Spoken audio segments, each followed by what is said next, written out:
যে অন্যায় হয়েছে আমাদের সাথে 15টা বছর এবং যেভাবে করে একটা মেয়ে বাবার লাশ বুকে নিয়ে পালিয়ে যেতে হয় এবং যেভাবে করে বাবার লাশ আবার তুলে প্রমাণ করতে হয় যে এটা আমার বাবা।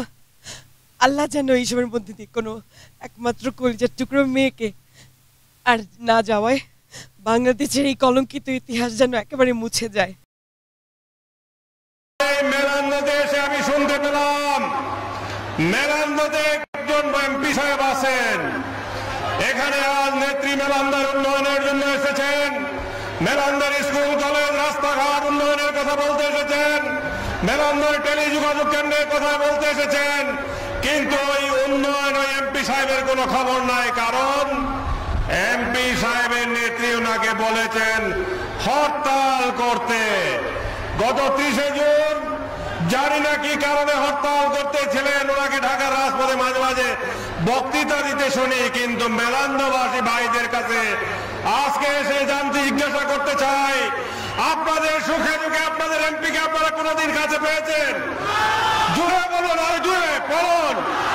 পান নাই। কিন্তু আজকে আপনাদের কাছে এসে দাঁড়িয়েছে বাংলাদেশ জাতীয়তাবাদী দলের নেতা, আপনাদের ভাই জনাব মুস্তাফিজুর রহমান বাবুল। আসলে আমরা করতালির মাধ্যমে অভিনন্দন জানাই। ভাই ও বোনেরা, আমি আরেকটি কথা শুধু আপনাদের সামনে জিজ্ঞাসা করতে চাই।